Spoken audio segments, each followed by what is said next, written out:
Très heureuse de vous retrouver encore une fois de plus, mesdames et messieurs, en ce plein mois de mars dédié à la femme, au combat de la femme, aux droits de la femme. Aujourd'hui, je reçois un communicateur de la majorité présidentielle. Vous l'avez deviné, je l'ai posté d'ailleurs, je reçois Monsieur Makoloko Tambola. Très heureuse de vous recevoir, Monsieur Makoloko. Merci de m'avoir invité. Quelqu'un m'a encore soufflé dans l'oreille, quelqu'un de la diaspora m'a soufflé à l'oreille pour vous poser cette question. Soyez sincères, vous parlez aux Congolais. Est-ce que Makoloko Tambola est véritablement votre nom ou c'est le nom où, comme on dit en linga, parce que les gens ne comprennent pas que ce nom-là, est à la Penzayayu. Est-ce que c'est vraiment votre nom véritable? Je vais répondre à cette question pour la énième fois en vous regardant dans les yeux et en vous disant que je m'appelle bien Njuana Elanga Makoloko Tambola Marcel. Makoloko Tambola Marcel, c'est mon nom. Je suis de la province de la Chopo, territoire de Basoko, collectivité Mobango Itimbiri. Donc je suis ce qu'on appelle Mungala. Donc Makoloko Tambola, c'est mon nom. J'aurais aimé que mon maître de l'école primaire, mes maîtres et mes maîtresses, comme on dit, de l'école primaire soient là pour l'attester. Oui, bien sûr. Je n'ai eu que ce nom-là. J'ai béni d'ailleurs mes parents pour me l'avoir donné. Vous êtes communicateur, mais communicateur de la majorité présidentielle, il faut bien le préciser, mais on a l'impression que il y a toujours ce déficit communicationnel, que les gens qui passent pour défendre les thèses de la majorité présidentielle ont du mal à faire adopter ces thèses-là à la population. Est-ce que vous n'avez pas un problème d'hommes au sein de la majorité présidentielle comme communicateur? Est-ce qu'il vous manque vraiment de communicateurs éloquents, des communicateurs qui ont de l'empathie vis-à-vis de la population? Pourquoi il y a toujours ce manque de confiance entre vous et cette population, surtout envers les communicateurs de la majorité? Je me pose la question, ça va, pourquoi la brutalité de votre affirmation? Vous dites que la majorité présidentielle n'a pas de communicateurs. Mon Dieu, qu'est-ce qu'on dirait si on en avait vraiment? Parce que je considère que la majorité présidentielle est une maison où il y a des bons parleurs. C'est ça, des bons parleurs. Mais bons parleurs. Vous l'avez si bien dit, bons parleurs et communicateurs, c'est deux choses différentes. Si. Laissez-moi répondre à votre question. Il y a des bons parleurs, des parleurs dont les propos touchent le cœur de la majorité de ce pays, et c'est d'ailleurs pour cela que nous sommes la majorité, parce qu'ayant recueilli le maximum de voix des citoyens de ce pays, c'est vrai que cela dépend d'une opinion à une autre.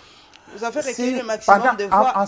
Avec les élections dont on connaît comment ça se passe, vous êtes sûr que vous avez vraiment recueilli le maximum de voix en toute honnêteté? Attendez, madame, dès lors que la Cour suprême de justice a tranché, après toutes sortes de recours, faits notamment par des grandes pointures de l'opposition, il est attesté, je suis un citoyen légaliste, il est attesté que nous avons recueilli le plus grand nombre de suffrages des citoyens de ce pays.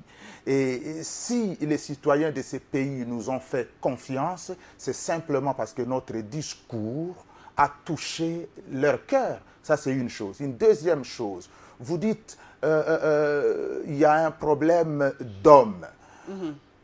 Le problème d'hommes, non. Nous pensons qu'il est important que nous soyons de la majorité, que les autres soient de l'opposition.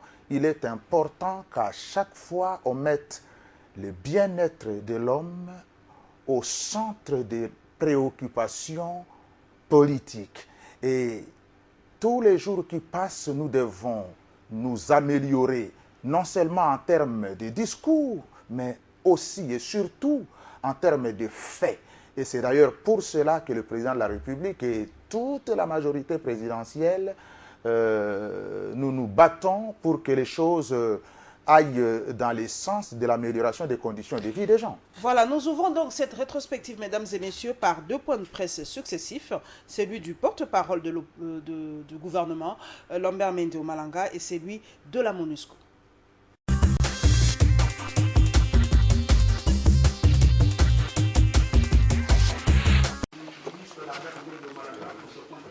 Le ton est conciliant, les propos également, mais la matière n'en demeure pas moins cruciale.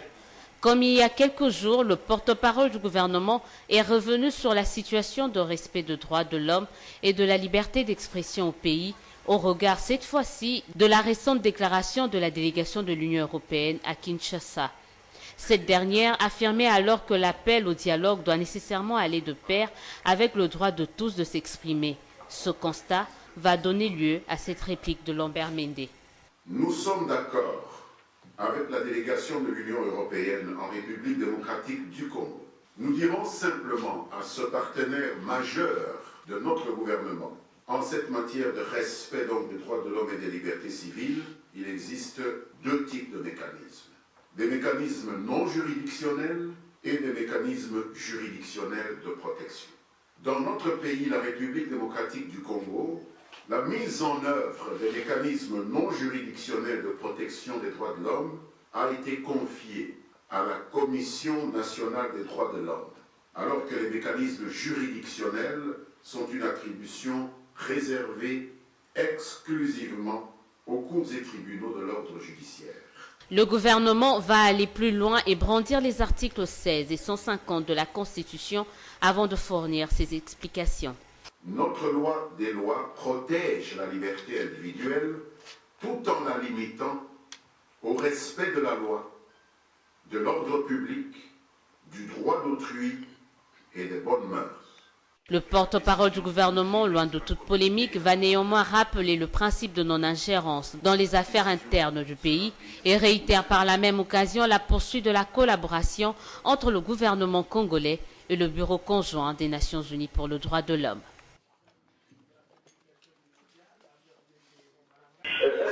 Pour Françoise Ngendayo, représentante ONU Femmes en RDC, la journée du 8 mars est une remise en question permanente de l'égalité des sexes et l'autonomisation de la femme. Invitée à la conférence hebdomadaire de la MONUSCO en ce mois de la célébration de la femme, Françoise Ngendayo encourage les femmes congolaises à prendre leur destinée en main. L'autonomisation des femmes fera avancer la société. Consacrons-y des fonds suffisants, sensibilisons courageusement l'opinion et manifestons une volonté inébranlable pour parvenir à une grande égalité des sexes. Donc, ONU Femmes a des programmes de formation des femmes candidates potentielles. Nous sommes en contact direct avec la CENI et je crois qu'il y a une ressource que nous allons mettre à la disposition de la CENI pour faire un suivi très pointillé sur cette question des femmes candidates. Et nous allons également sensibiliser les chefs des partis politiques pour qu'elles mettent les femmes sur les listes, et cela dans le respect de la Constitution. Ce face-à-face entre la presse et la MONUSCO a été également marqué par la question de l'identification et du recensement de la population. La MONUSCO a invité pour ce faire le gouvernement congolais à manifester cette volonté à laquelle elle se dit prête à mettre la main à la pâte.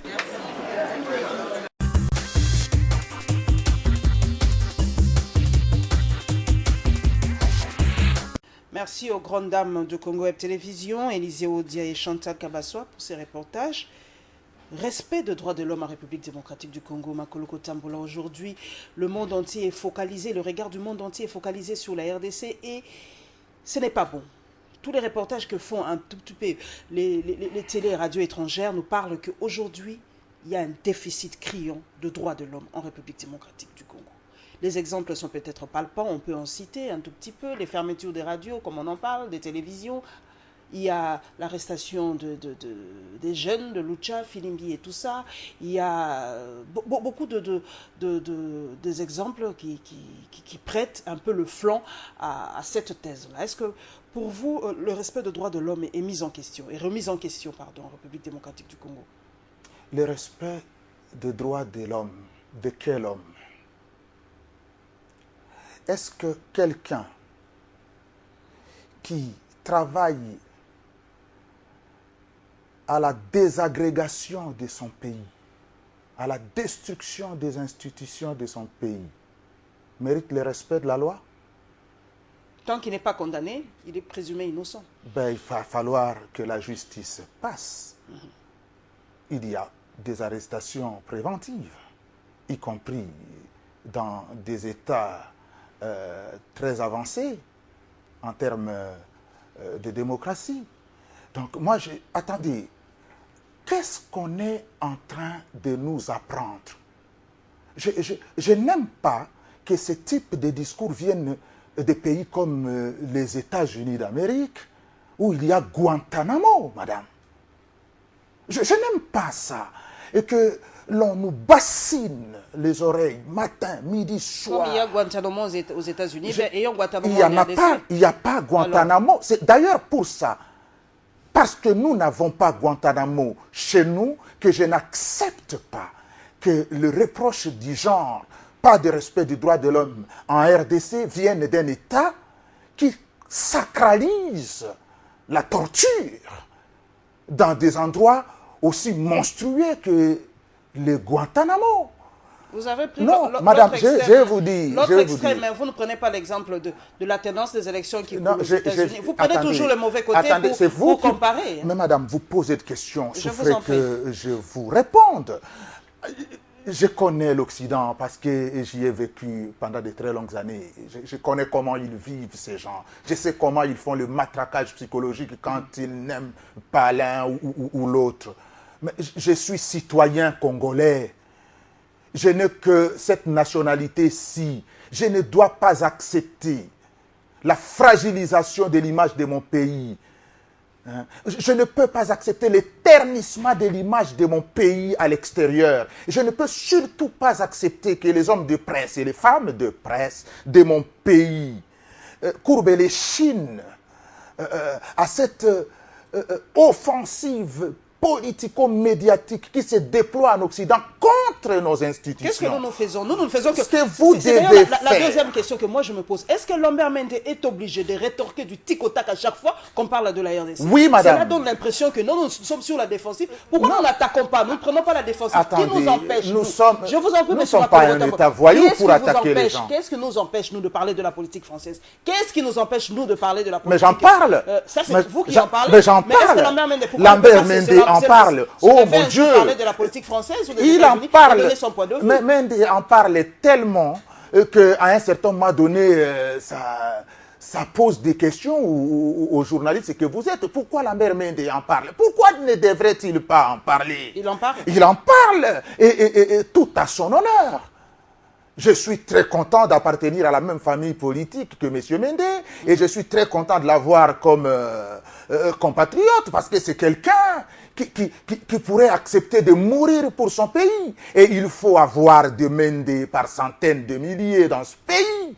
Vous comprenez, madame, nous ne pouvons pas accepter tous les jours, matin, midi et soir, de se faire taper comme des petits enfants, comme si nous n'étions pas souverains. Vous prêtez le plan à ça. Nous ne sommes pas souverains. Nous sommes, attendez, souverains par rapport à quoi? Mettez vos définitions, mais moi, je suis certain que ce pays n'est pas la province de l'Occident.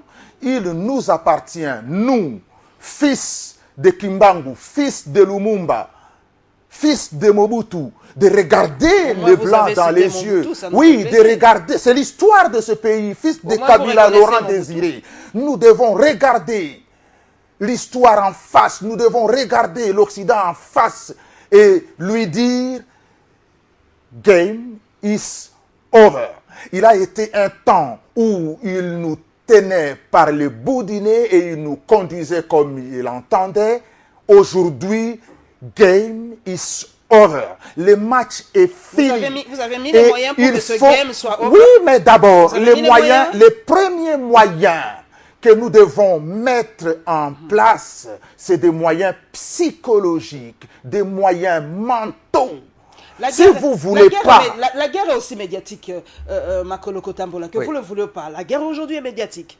Est-ce que nous mettons les moyens du côté médiatique pour cette contre-offensive? Nos autorités n'ont pas de compte officiel sur les réseaux. Qu'on le veuille ou pas aujourd'hui, vous connaissez l'impact des réseaux sociaux. Mais on se réveille le matin, nos autorités n'ont pas de compte Twitter, n'ont pas de réseaux sociaux, n'ont pas de portail. Comment doit-on contrer cette offensive médiatique? Nous n'avons pas une radio qui émette. comme RFI, comme BBC, comme TV5, mettons-y les moyens. Quel est le moyen, la contre-offensive médiatique allons-nous mettre aujourd'hui pour contrecarrer cela? Vous savez, il y a un auteur congolais, Auguste Kalanda Mabika, qui a dit la remise en question, base de la décolonisation mentale. Voyez comme on peut bien réfléchir dans ce pays. La remise en question. Votre question me pousse à me remettre en question. Je n'ai aucun argumentaire contradictoire à vous opposer dans la mesure où, plus qu'une simple question, vous m'interpellez. Et il faut donc que dans ce pays, on cesse de se charger mutuellement. Il est des choses pour lesquelles nous devons être d'accord. Je dis bien d'accord. Et ceci, je le dis aussi bien à mes frères de la majorité qu'à ceux de l'opposition. Il est des questions qui doivent nous mettre d'accord, notamment en ce qui concerne de savoir comment protéger l'image de ces pays. Je suis Congolais au même titre que l'autre Congolais qui n'a pas voté pour Kabila et pour lequel j'ai battu campagne. Vous n'êtes pas ennemi, c'est ça, non, c'est ça la question que se pose. Il est des choses, ma chère sœur. Par exemple, est-ce que Makolo Tambola est ennemi? Je vais prendre quel opposant de Franck Diongo? Est-ce que vous êtes ennemi de C'est mon oncle Franck Diongo. Il ne peut pas être mon ennemi. Okay. Si je meurs aujourd'hui, c'est Franck Diongo qui va m'enterrer. Et c'est vice-versa. Attendez, arrêtez avec ça. Il y a une compétition politique, une compétition électorale que nous devons avoir pour faire vivre la démocratie dans notre pays. Point barre. Je n'épouse pas les points de vue de Diongo, autant qu'il n'épouse pas les miens. Mais en même temps, on n'est pas moins frères que ça. Au sujet du Congo, il est des choses pour lesquelles nous devons être d'accord. D'accord. Par exemple, sur le fait de ne pas oser laisser dire n'importe quoi sur le Congo, sur les institutions du Congo, dès lors que nous sommes tous républicains, madame. Donc moi je pense que les discours des Occidentaux qui tend à nous éclabousser matin, midi et soir doit être récusé avec la dernière énergie, que l'on soit de la majorité que de l'opposition. Nous nous rendons à la centrale électorale, mesdames et messieurs. Il y a eu signature d'accord entre la CENI et une structure internationale et nous vous proposons donc la publication de la liste des candidats gouverneurs.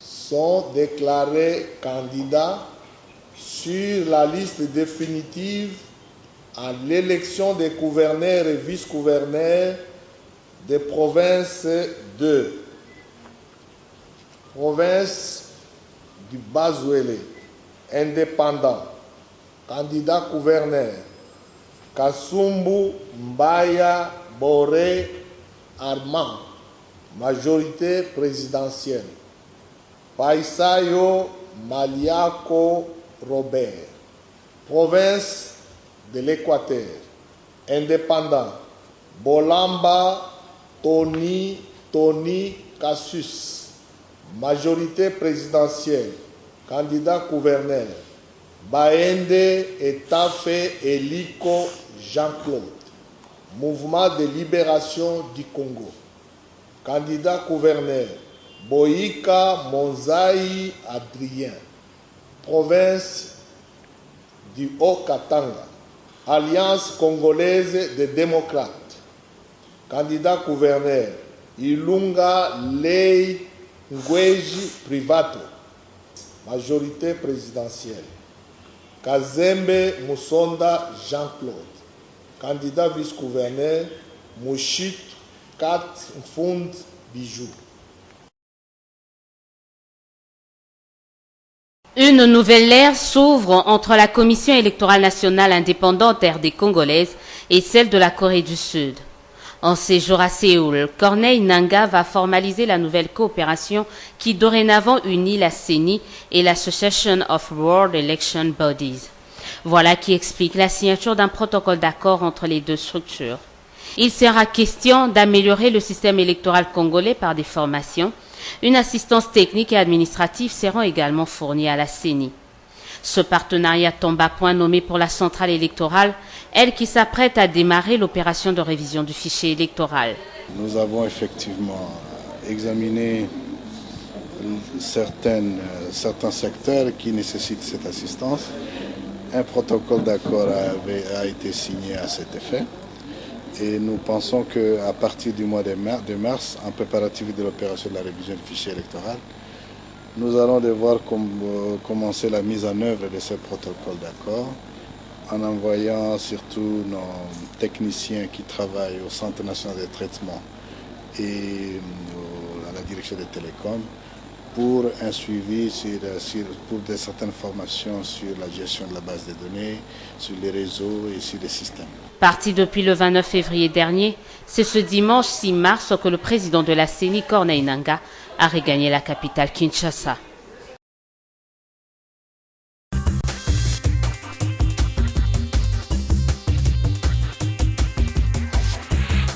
Makolo Tambola, question courte, réponse courte. Êtes-vous candidat gouverneur? Non, madame. Non, parce que je n'ai pas été choisi par ma famille politique. Pour ça. Moi, cela ne vous a pas frustré un tout petit peu? Non. Quand vous appartenez à une famille politique, vous devez vous soumettre à la discipline de la famille politique. C'est ça qui a poussé certains candidats indépendants à se rebeller, entre guillemets, un tout petit peu, par rapport à leur famille politique, à leur parti politique. C'est de l'insoumission, c'est de la rébellion. Quand la famille politique dit non, vous vous présentez quand même, c'est de la rébellion, ou tout simplement, vous vous mettez un peu un terme aux ambitions des uns des autres. Non, c'est-à-dire qu'à un certain moment donné, si vous ne voulez pas vous conformer au statut des regroupements politiques, n'y appartenez pas. C'est tout simplement clair. Si vous n'aimez pas ce que le PPRD va décider, par exemple, à la fin du compte, mais quittez le PPRD. Si vous n'aimez pas ce que la majorité décide à la fin de compte, mais libérez le plancher. Mais si vous êtes... Qui décide, au fait? Il y a un bureau politique, il y a des textes... Il y a des critères, vous dites que non, pas Makolo Tambola, mais Yves Kissombe, par exemple. Oui, mais... Il y a des critères? Oui, il y a des critères. Il n'y a pas un peu de subjectivité? Non, pas du tout. Tout est subjectif, madame. Mais en même temps, c'est le règlement.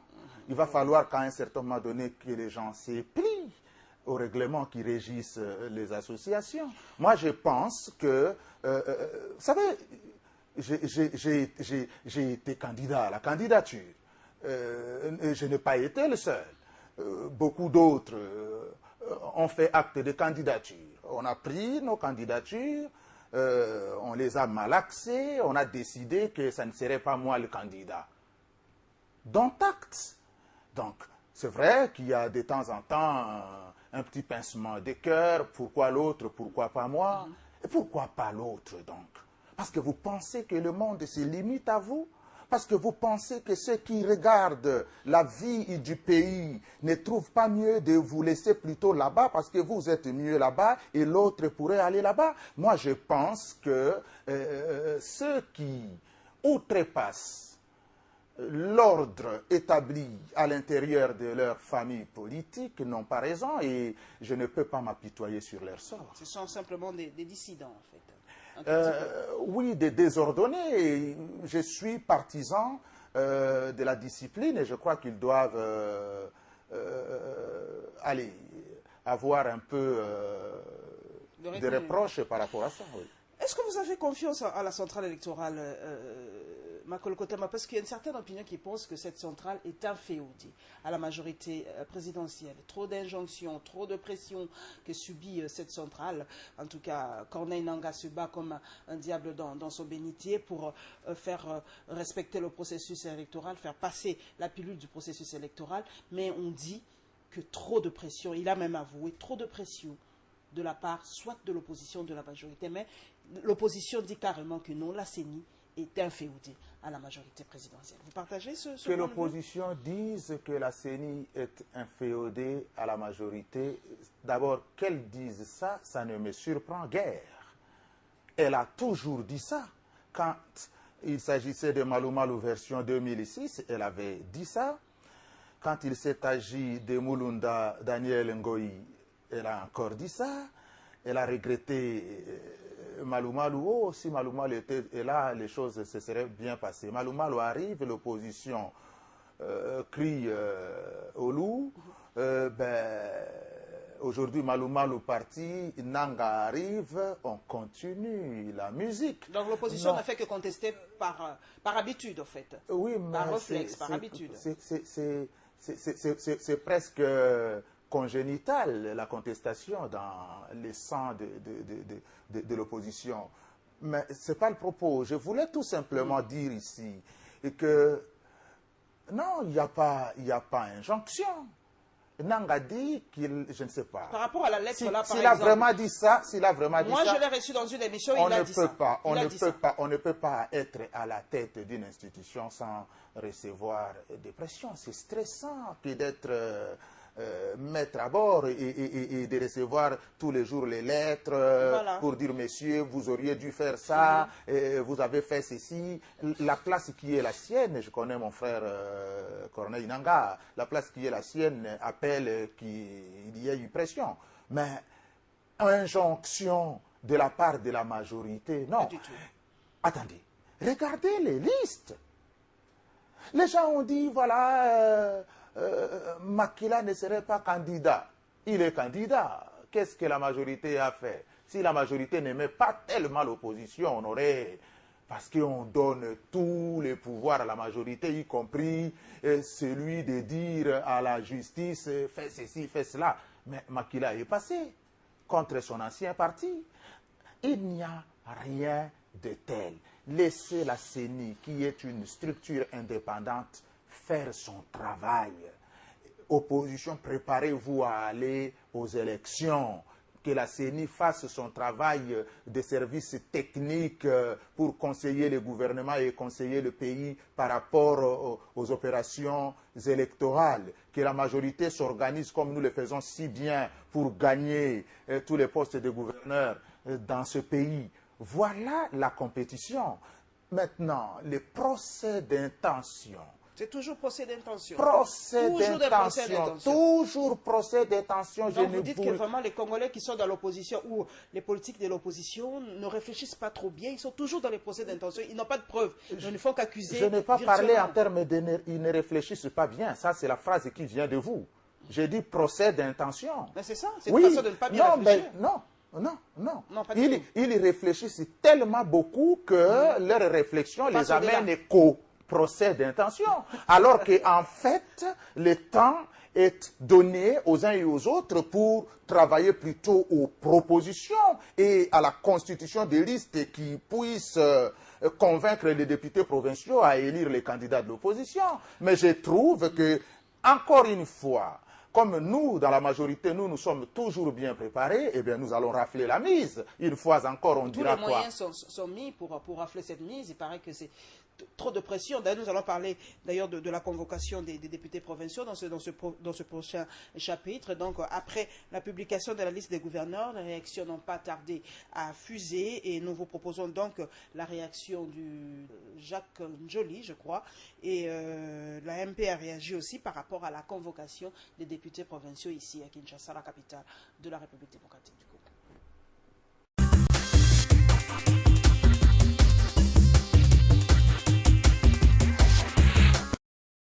Le jeu était déjà joué avec les commissaires spéciaux. L'opposition, de bonne foi, nous avons cru qu'en convoquant les élections de gouverneurs, la majorité allait être bon joueur. Malheureusement, comme dans tout système totalitaire, on n'accepte pas la concurrence et le pluralisme.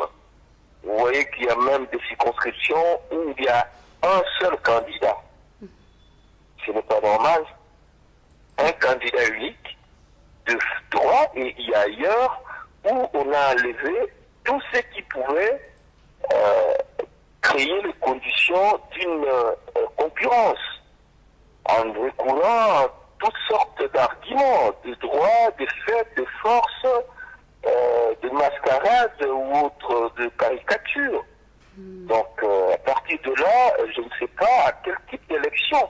Ce sont des élections sans choix, ce sont des élections imposées. Nous croyons que la politique de chaises vides n'est pas pédagogiquement conseillée. Moi, je crois que nous sommes en train d'encadrer une population pour la construction d'une démocratie, nonobstant le fait que nos candidatures aient été écartées, nous prenons le peuple et la nation, ainsi que la communauté internationale à témoin sur la volonté du MLC, de l'opposition, à jouer franc jeu, à aller à instaurer un État démocratique. C'est une pratique coutumière dans la classe politique congolaise. À la veille de grands enjeux, tout le monde rappelle ses militants à l'ordre et leur donne des consignes pour assurer la victoire de l'objectif qu'ils voudraient atteindre, en rappelant la nécessité de la discipline républicaine.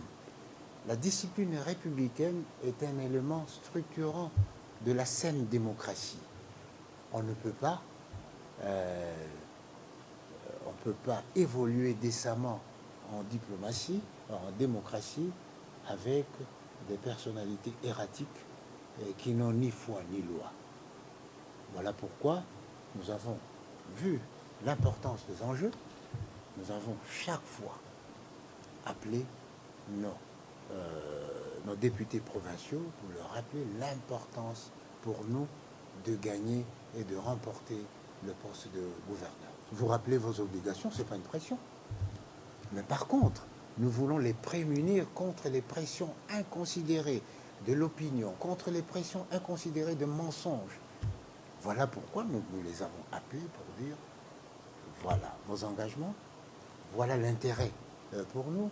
Et je vous rappelle la disposition de la charte selon laquelle personne, membre de la majorité présidentielle, ne peut entreprendre une action ou tenir des propos de nature à affaiblir la famille et à gêner les objectifs poursuivis.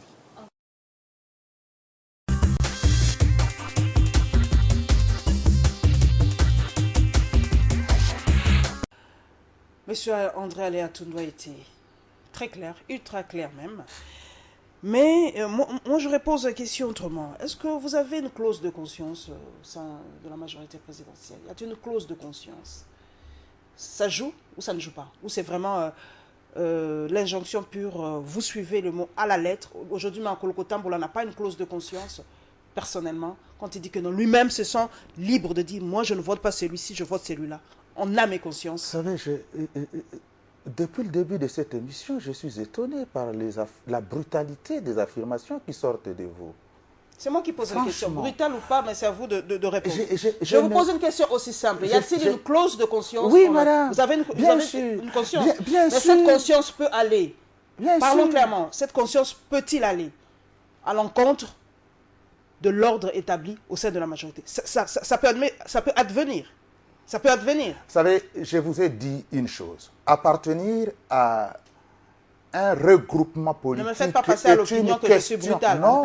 C'est ce que vous voulez faire passer à l'opinion que Paulette Kimontou est brutale. Je pose quasiment des questions. Mais je vous pose la question. Est-ce que votre conscience peut-il aller à l'encontre de l'ordre établi au sein de la majorité présidentielle? Eh bien, je vais vous répondre. Okay. En vous disant ceci. L'appartenance à un regroupement politique est une question de choix, de liberté, de choix. Dès lors que vous choisissez d'appartenir à un parti politique, vous choisissez donc de suivre scrupuleusement les statuts. Même si vous vous rendez compte que ce n'est pas bon.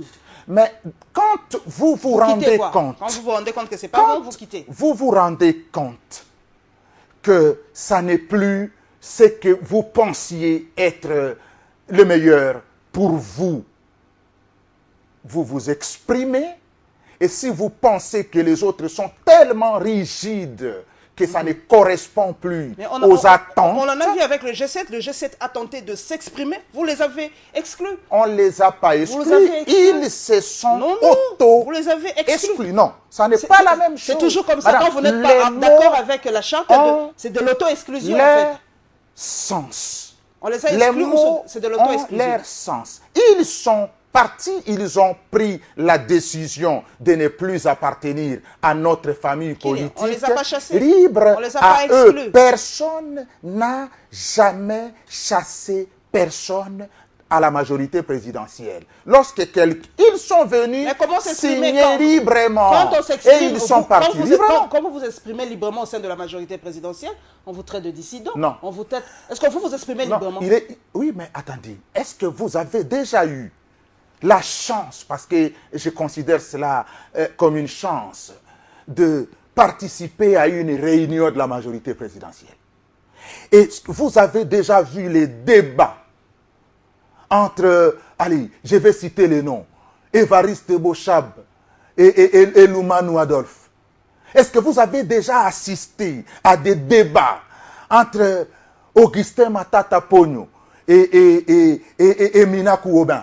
Est-ce que vous avez déjà assisté à des débats entre Tamba Papi et moi-même, où à un certain moment donné, l'un est au nord, l'autre au sud? Mais il est une chose qui est importante en démocratie et dans la discipline des regroupements politiques.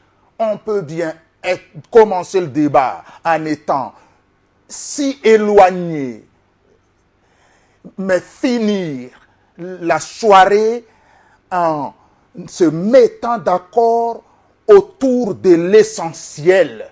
Il y a un philosophe qui a dit, est-ce qu'on peut détruire quelque chose, on peut accepter de détruire quelque chose pour sauver l'essentiel?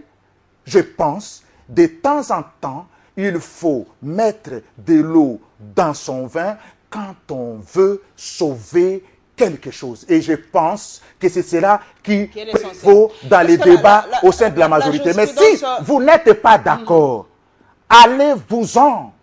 C'est cela aussi la liberté. Vous êtes venu parmi nous en étant un homme libre, en étant une femme libre. Si vous pensez que ça ne correspond plus, le fonctionnement des choses ne correspond plus à ce que vous entendez de la politique, libre à vous, vous en allez. Voilà, vous savez, on a convoqué les députés provinciaux à Kinshasa, selon Atundu, c'est pour remettre de l'ordre, leur rappeler. En tout cas, je ne sais pas si c'est avec le bâton ou la carotte pour leur rappeler la discipline du parti. Mais la population se pose la question, est-ce que la jurisprudence Bas-Congo de l'époque et province orientale n'a-t-il pas joué? Vous n'avez pas trop peur aussi que dans cette fois-ci, quelques-uns vous échappent? Non. Vous avez vu comment ça s'est passé en province orientale. On était sûr que le candidat de la majorité allait passer, mais c'était Bamanissa qui en est sorti. Au Bas-Congo même, vous voulez cette fois-ci les serrer, leur dire cette fois-ci, discipline ou chicote. Avant de répondre à votre question, je vais aller en France. À la veille d'un vote important au Parlement, le Parti socialiste, le parti du président de la République française aujourd'hui, la France n'est pas la République démocratique du Congo. Non, mais, moi, je reprends vos phrases.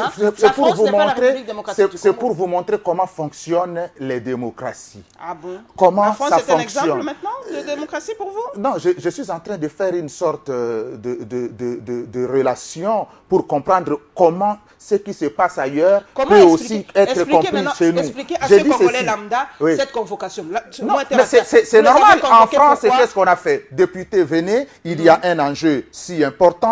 Il faut que cette loi passe. Nous avons besoin de recueillir vos voix. Dites-nous, parce que demain, il faut que ça passe. Il n'y a pas une épée de Damoclès. Ça ne s'appelle pas menace. Ça s'appelle l'appel de troupes. C'est normal, y compris dans le football. Pardon, madame. Il y a des veillées où on essaye de dire à tous les joueurs de football, demain nous devons, parce que nous sommes de Vita, nous devons gagner Imana demain. Alors voilà comment vous devez faire, voilà comment l'autre va jouer, ainsi de suite.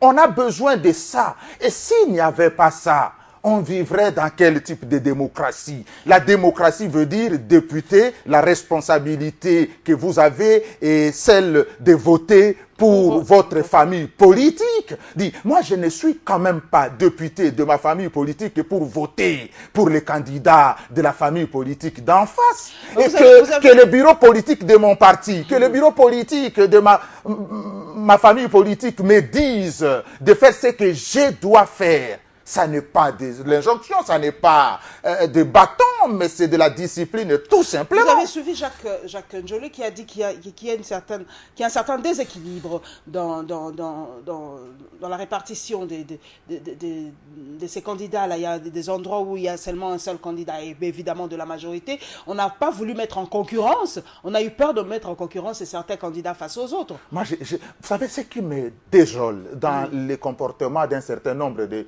C'est mon frère, c'est même mon aîné. Il est juriste. C'est la justice qui a tranché. Que vient faire la majorité présidentielle dans la décision où dans une circonscription, il reste un candidat? Tout simplement parce que les dossiers des autres ont été invalidés. Et cette décision-là ne vient pas de la rue Claude Malouma, là où il y a les sièges de la majorité présidentielle. Ça vient du tribunal. Et que cela vienne d'un juriste, ça me désole. Et de quel juriste? Njoli, ça me désole. Quand la justice a tranché, point barre, il ne nous appartient pas, surtout quand il est législateur lui-même, tout est mis en branle pour que les candidats de la majorité puissent gagner, conserver le pouvoir à tout prix et à n'importe quel prix. Est-ce que vous savez qu'il y a des candidats de l'opposition qui ont gagné dans les assemblées provinciales quelque part? Qu'est-ce que vous allez dire de ça? Qu'il y ait des candidats de l'opposition qui gagnent des sièges, des postes au bureau de l'Assemblée provinciale. Vous dites quoi à ça? Arrêtez de raconter du mensonge aux gens. Il y a dans ces élections des candidats de l'opposition qui ont raflé la mise dans un certain nombre de bureaux des assemblées provinciales. Qu'est-ce qu'on dit de ça? Attendez, vous m'invitez pour vous parler des choses sérieuses, parce que je suis convaincu que les gens sérieux nous écoutent, nous entendent, nous suivent. Ça me désole que d'entendre des propos de cette inculture de la part des hommes qui ne devraient pas... Non, franchement, je suis désolé. La justice a dit le droit. Point barre. Point barre. OK. Les politiques aussi ont donné leur point de vue par rapport à la prière pour la paix et nous allons parler aussi de la différence qu'il y aurait entre le dialogue prôné par le chef de l'État, Joseph Kabila Kabange, et le dialogue prôné par Vital Kamerhe, le président de l'UNC.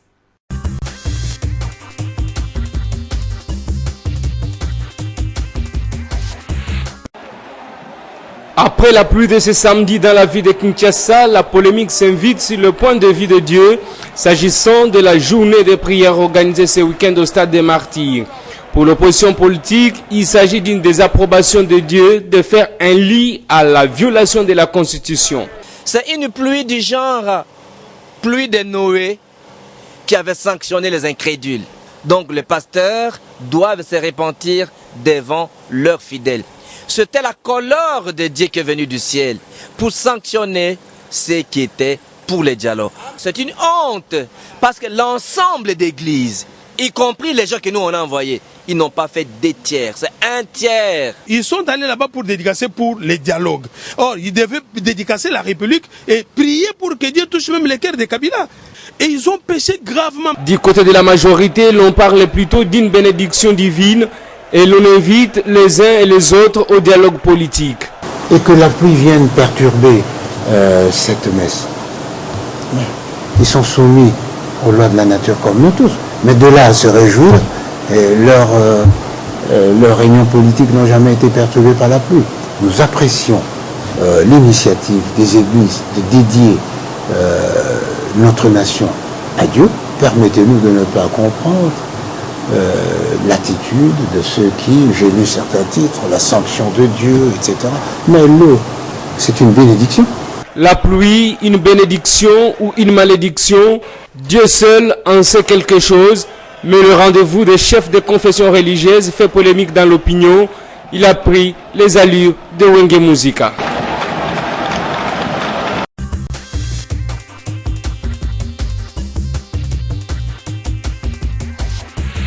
Nous y allons quand même par rapport au dialogue prôné par Vital Kamerhe par rapport à la situation à l'Est.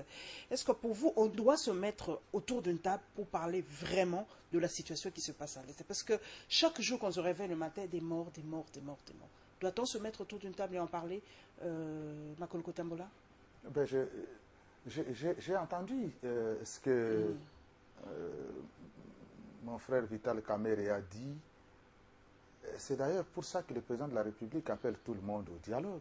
Mais le dialogue du président de la République, c'est par rapport au processus électoral, n'inversons pas les choses. Attendez. Il a bien circonscrit le cadre, Makoloko Tambola, c'est parler du processus électoral. Oui, mais on parle aussi de la sécurisation du processus. Ok.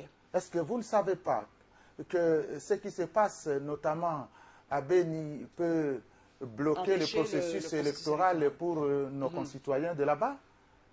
Vital Kamerhe, au lieu... Parce que s'il dit ça, qu'est-ce que je dirais dans mon village? Parce qu'il y a choléra aujourd'hui dans mon territoire. À partir des inondations, tout ça. Hein, depuis Mbandaka ici jusque là-bas, il y a des villages qui ont été submergés par les eaux et cette maladie commence à se déclarer, y compris dans le territoire de Bassoko, pour ne pas parler d'Issangui aussi. Parce qu'il y a mort d'hommes là-bas, il va falloir qu'on s'asseye aussi dans le cadre d'un dialogue. Pourquoi pas? Finalement, mais alors on aura combien de dialogues? Oui, mais c'est pour ça. C'est pour ça que tous ces 1000 dialogues doivent fusionne ensemble pour faire ce que le président de la République a demandé. Il faut pas. J'entends ce que mon frère. La démarche est biaisée, selon vous, la démarche est biaisée? C'est-à-dire que c'est une fuite en avant. C'est une manière d'essayer d'exister en se faisant un peu différent. Oui, mais je crois que la seule chose à faire maintenant, on ne peut pas en même temps dire à Joseph Kabila, je n'aime pas votre dialogue, mais moi j'attends de vous que vous acceptiez plutôt le dialogue version Beni. Vous connaissez mon combat, vous connaissez mon combat pour mes frères du Nord et du Sud du Kivu. Je me suis battu, voici de longues années maintenant, pour défendre la position de mon pays face aux agresseurs rwandais et tout ça. Je pleure tous les jours pour mes frères et j'ai pris que les choses s'organisent bien et que mort s'arrête. Il faut que ça s'arrête. Mais en même temps, il faut que chacun de nous prenne sa responsabilité. Et ce que je n'aime pas, c'est que le matin, on dise vouloir aimer la paix et le soir, être aux côtés de ceux qui créent la mort. Donc les Occidentaux, il faut être clair. Oui. On va mâcher les mots. Oui. On parle aux Congolais. Oui. Je parle aussi bien aux Congolais qu'aux Occidentaux. Donc ceux qui créent cette tension-là, il y a les Occidentaux. Et bien sûr, il y a quelques fils du pays. Il ne faut pas se voiler la face. Malheureusement, et le même fils du pays, je crains que le même qui monte au créneau aujourd'hui pour réclamer un dialogue ici, une indemnisation là-bas, sont en même temps dans les deux faces, pompiers et pyromanes. C'est pour cela d'ailleurs qu'il va falloir qu'on s'asseye dans le cadre d'un dialogue général où on parle de ces questions de paix, parce que sans paix, il n'y a pas de processus d'élection. Et les élections doivent avoir lieu dans toute l'étendue du territoire. 2 345 410 km². Donc, c'est-à-dire y compris dans le territoire de Beni. Alors, quoi de plus normal que de dire à mon frère Vital, dont l'initiative est heureuse, mais qu'il comprenne qu'au lieu de faire des dialogues compartimentés, selon qu'on se trouve dans telle ou telle autre province, parce que moi je pourrais demander un dialogue pour ma province de la Chopo aussi, qui a toujours été un peu négligée, en tout cas de mon point de vue. Personne ne vous a empêché que tout le monde, on ne peut pas ouvrir cette boîte à Pandore. Moi je pense que le président de la République a déjà pris une décision. nous devons la partager. Au lieu d'aller à l'île de Gorée, il est moment aujourd'hui que nous allions tous autour du président. Ne diabolisez pas l'île de Gorée, c'est une très belle île. Ce que j'ai aimé dans l'attitude de mon frère Vital Kamere, c'est le fait qu'il se soit approché des institutions. Le fait qu'il ait fait cette démarche-là. J'ai beaucoup aimé comme artisan de la paix. Il a bien fait ça. C'est le pacificateur, je suis comme on l'appelle. Pacificateur, non, mais artisan de la paix. Parce que maintenant, tout ce que je lui demande, c'est qu'il aille jusqu'au bout de la démarche. On ne peut pas en même temps vouloir un quelconque dialogue et refuser le plus grand de tous les dialogues qui devraient... Nous parlons de la prière aujourd'hui. Vous l'avez suivi, cette grotte de messe au stade des martyrs. La pluie pour vous, bénédiction, malédiction? C'est quand même terrible ce pays. C'est notre pays, on l'aime comme ça. Franchement. Donc, bénédiction, malédiction? Vous savez, la pluie est une bénédiction divine qui tombe aussi bien sur les bons que sur les méchants. Donc ça, c'est la Bible. Quand la pluie tombe, elle tombe sur les champs aussi bien des hommes bons que des hommes méchants.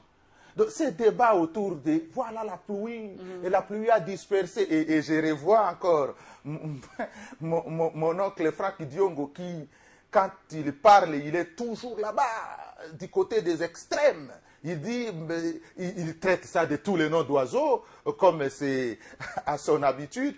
Franchement, qu'il y ait eu pluie ces jours-là, ça n'est pas le plus important. Ce qui est plus important, c'est que pour une fois, les hommes de Dieu se sont accordés pour adresser une prière à Dieu pour le Congo. Vous ne pouvez pas le faire dans leur église respective.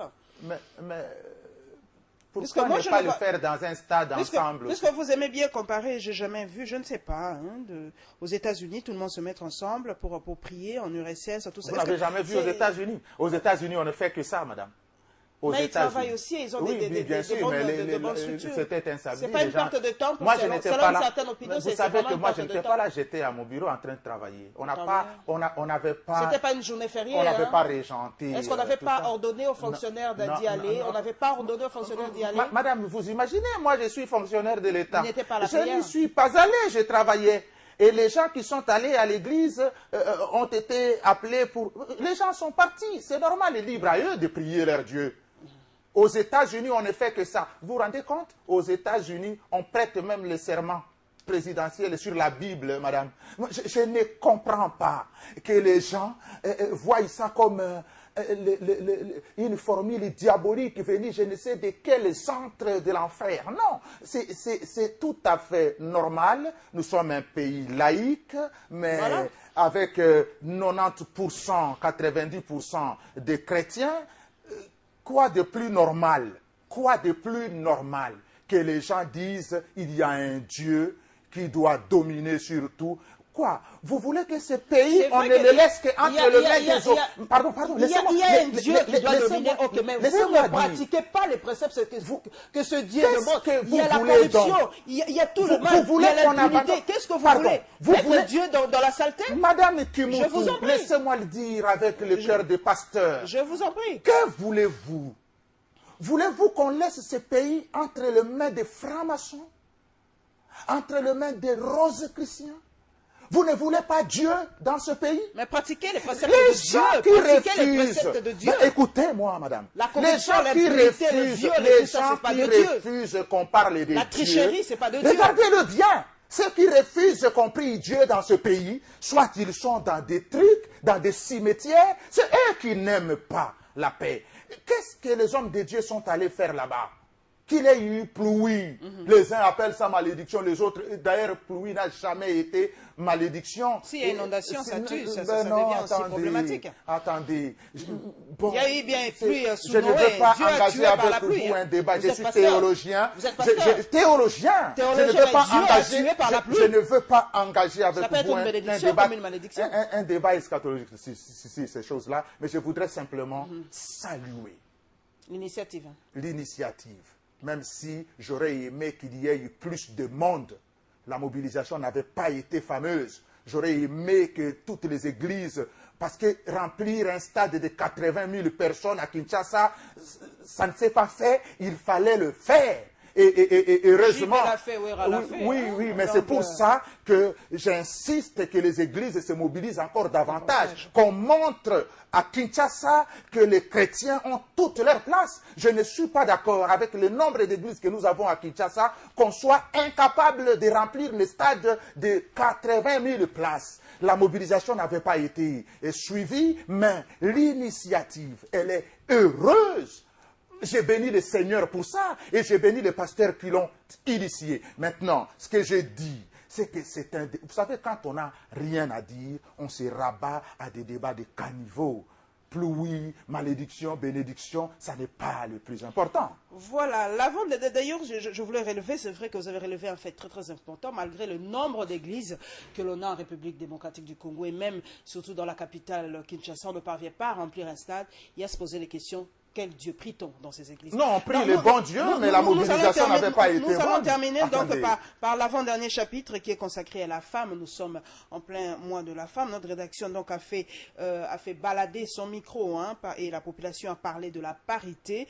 Et il s'est tenu un atelier sur la parité. Plusieurs grands noms de la presse féminine y ont pris part. Plus de détails donc dans ce condensé.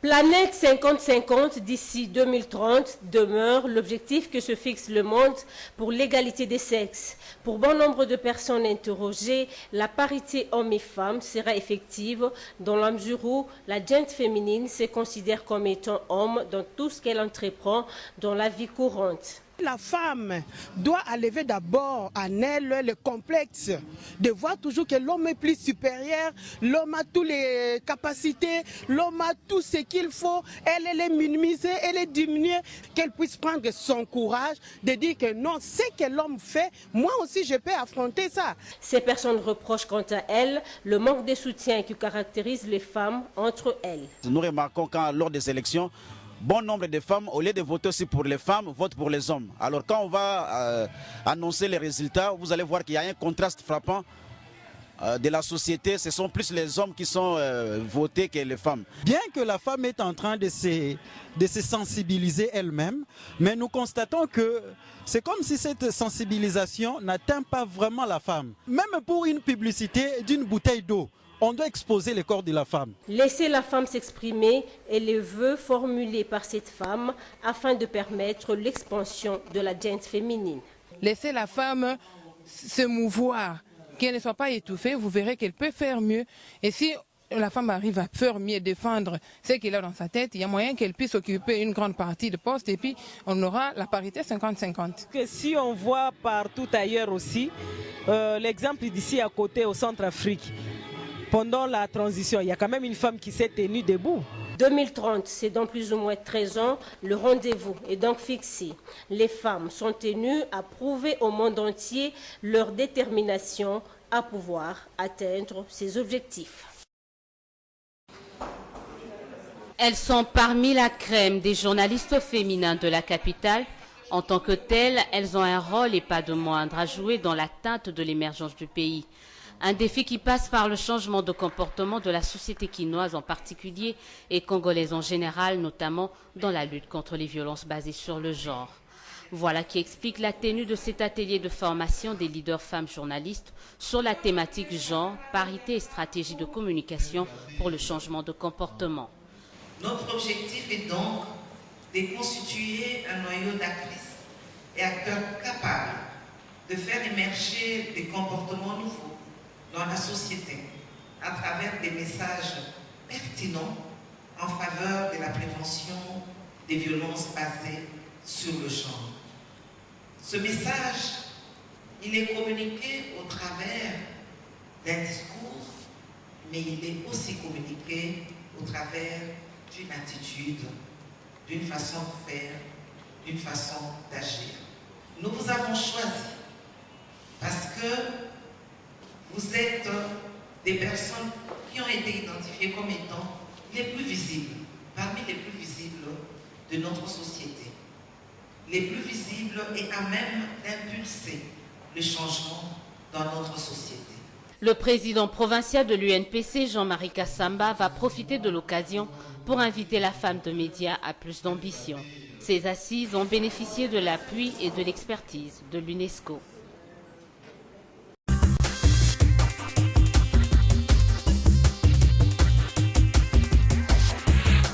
Makoloko Tambola, vous êtes de la majorité présidentielle, mais vous n'avez pas respecté le mot d'ordre de votre autorité morale par rapport au genre, par rapport à la parité. Nous prenons un exemple palpable, les cas des candidats gouverneurs aujourd'hui. Combien de femmes la majorité présidentielle a-t-elle présenté pour la candidature au poste de gouverneur des provinces? Question mérite une réponse. Combien de femmes ont-elles fait acte de candidature? Est-ce que vous les incitez à faire cet acte de candidature? Est-ce que vous leur donnez la place qu'elles méritent au sein de la majorité présidentielle? Deuxième réponse à votre question. Quand on veut diriger une province, on ne se laisse pas instrumentaliser pour ce faire.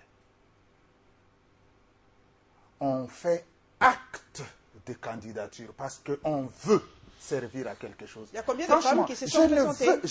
Combien de femmes se sont présentées pour la majorité présidentielle? Est-ce que le quota a été atteint, ne fût-ce que le 30% au sein de la majorité présidentielle? Attendez. Non, répondez-moi franchement. Ne me donnez pas les raisons. Moi, je vous pose des questions. Est-ce que le quota a été atteint de 30% pour les candidats gouverneurs au sein de la majorité présidentielle? La réponse, c'est non. Et j'essaye de vous dire pourquoi. Pourquoi c'est non? Pourquoi vous n'avez pas obéi à l'ordre de votre autorité morale? Est-ce qu'il n'y a pas de femmes compétentes au sein de la majorité présidentielle pour... Non, mais oui, mais on se pose la question. C'est parce que les femmes... Est-ce qu'on faut les inciter à venir? La compétence seule ne suffit pas. Ne suffit pas. Il faut quoi? Encore faut-il que les femmes compétentes acceptent de faire acte de candidature, Madame Kimouki. Est-ce que vous les incitez? Vous ne mettez pas les bâtons dans le roue de ces femmes? La réponse que j'ai, je vous pose la question, je suis femme. Que j'ai réservée à votre question, j'aime beaucoup les femmes pour les comme défendre. Ornement, comme danseuse, comme celle qui agite les drapeaux au sein des, pendant les manifestations.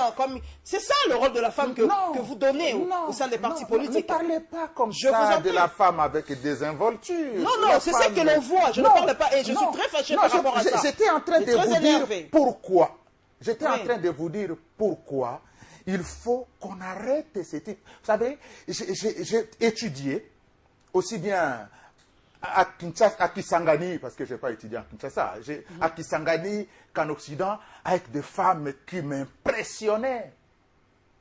On était dans une sorte de course avec une certaine dame qui bon, je lui dépassais, il lui arrivait très difficilement de me battre, mais franchement, ça m'impressionnait de voir la force de l'intelligence d'une de mes collègues de Kisangani. J'ai beaucoup de respect pour l'intelligence féminine.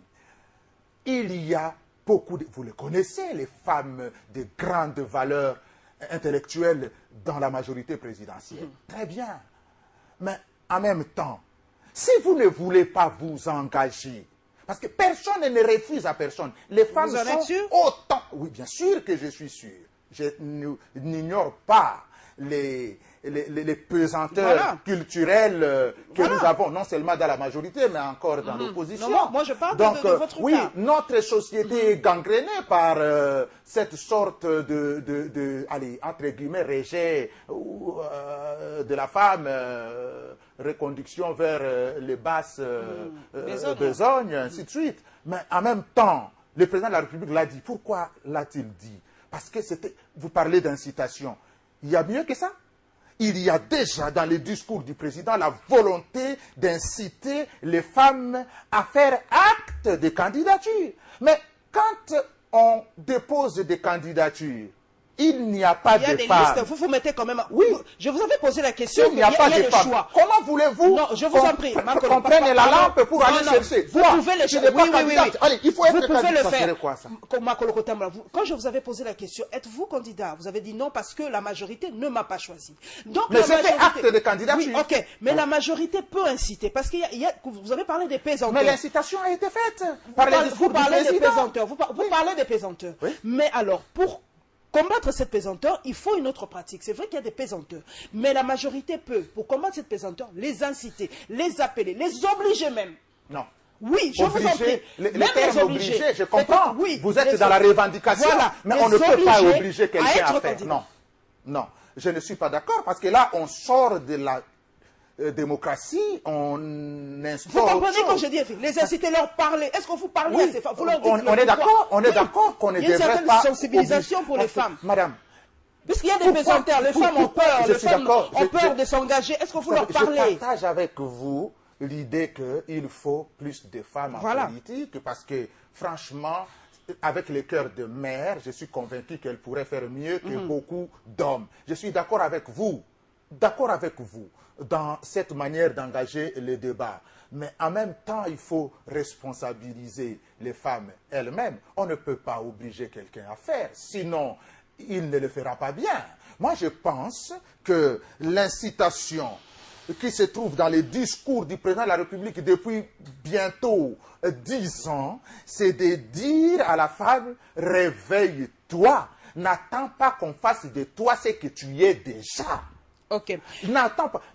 Attendez, nous avons une longue histoire avec la femme dans ce pays. Nous avons eu pour la première fois une femme ministre de la République en 1966.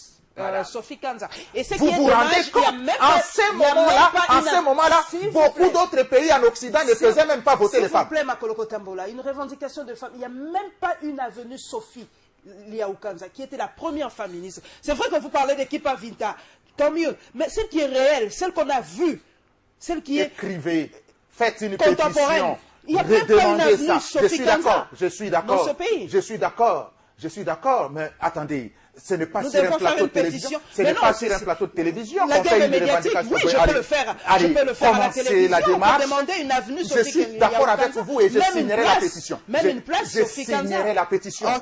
Je viendrai voir par rapport à ça. Je vous promets et je le dis solennellement. Je signerai la pétition et je demanderai à la majorité présidentielle de regarder les choses avec circonspection. D'accord. Mais je dis que la compétence seule, aussi bien pour la femme que pour l'homme, ne suffit pas. Il faut que la femme elle-même prenne ses responsabilités, qu'elle dise, d'abord je m'engage en politique. Généralement les femmes disent, politique, qu'elles s'engagent en politique et qu'elles soient plus nombreuses en politique, parce qu'elles sont d'ailleurs plus nombreuses dans la société. Elles devraient s'engager plus à aller à l'école, parents, envoyez vos enfants à l'école, comme ça l'école va les aider à avoir du jugement et à s'engager en politique pour rendre service à la société. Ça c'est une chose. Deuxième chose, en s'engageant en politique, qu'elle fasse partie de regroupements politiques et qu'elle se fasse remarquer par leur intelligence et par leur manière de travailler, et faire en sorte qu'au moment des compétitions, qu'elles fassent acte de candidature. Si vous êtes compétent, très bien, mais si vous ne faites pas acte de candidature, qui saura que vous avez besoin de quoi?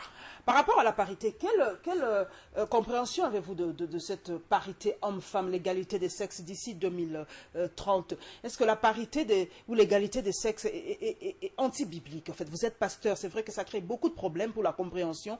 Nous, pendant cet atelier, on nous a expliqué un peu ce que c'est l'égalité des sexes, mais pour une femme qui est, je ne dirais pas qui n'a pas étudié, mais qui a une compréhension assez difficile pour comprendre cette égalité de sexe. Pour vous, en tant que pasteur, là je prends l'autre angle, c'est quoi l'égalité des sexes, la parité que l'on prime aujourd'hui? Parce que ce n'est pas anti-biblique. Ça crée beaucoup de confusion dans la compréhension. Je vais vous dire,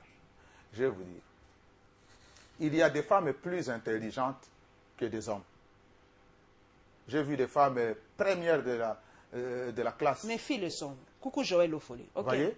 Donc, on ne peut pas renvoyer la femme à la cuisine comme dans mon village. Non. Non. Les filles sont intelligentes. La couleur de votre sang est comment? Rouge. Elle est rouge. Vous avez un sang de couleur rouge, comme le mien. Vous voyez? Donc, nous sommes, du point de vue du droit, égaux. Ça, c'est une chose. Ce qui est différent, c'est il y a un homme et il y a une femme, ça s'appelle différence des sexes. Mais le cerveau, vous avez 2 yeux, moi j'en ai 2. Vous avez un nez, j'en ai aussi. Avec 2 orifices chez vous, de même chez moi. Nous n'avons peut-être pas le même nombre de dents. Vous avez une bouche, j'en ai une aussi. Vous avez 2 pieds, j'en ai 2. Vous avez 2 bras. Nous sommes égaux. Une femme peut être policière, un homme policier. Une dame peut être chauffeur de bus, un homme aussi. Arrêtez de penser et que vous êtes, je ne sais quel type de personne, derrière la case. Non.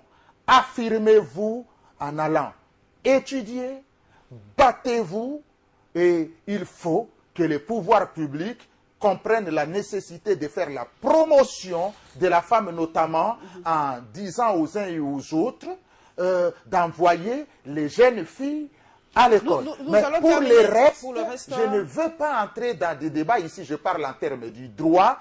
Nous sommes, comme citoyens, égaux devant la loi. Là, vous avez vraiment pris l'angle juridique. C'est vrai qu'on se base pour l'égalité de nos droits, mais peut-être que la Bible, nous le laissons un peu de côté. Dans la Bible, je dirais beaucoup de choses dans la Bible, mais ça appartient à la sphère privée. À la sphère privée. Voilà, donc nous sommes à la fin. Mais la toute dernière vraiment question, c'est par rapport à l'instrumentalisation de la femme dans les publicités et même dans les danses. C'est vrai que nous sommes un peu choqués chaque fois qu'on allume nos télés pour une petite publicité. Une femme, quelqu'un l'a dit, on expose la femme. Pour la publicité de l'eau, simple bouteille d'eau, on doit voir la femme à moitié. C'est la faute à qui? Peut-être à vous, politiques, à vous, ceux qui êtes dans les sphères décisionnelles, pour arrêter cela. Non. Pour dire non, pas de publicité de ce genre. La faute d'abord à la femme, qui se laisse instrumentaliser. Pas besoin d'argent. Parce que celle qui enlève les habits pour du bonbon, c'est qui? Ce n'est pas l'homme. Qui l'oblige à le faire? Non. On lui donne la carotte, elle dit que non, vous aurez 100 $. C'est pas vrai? Madame Kimuntu, je récuse les termes obligés. Je suis libre. Libre. Le mot. On est esclave de la pauvreté. Ventre affamé n'a point d'oreille. Makoloko Tambola. Toutes les femmes pauvres ne se dévêtissent pas pour être l'égérie des publicités des bonbons. Toutes les femmes pauvres ne se dévêtissent pas, madame. Il n'y a pas que les pauvres. Il y a je ne stigmatise pas les pauvres, il n'y a pas que les pauvres.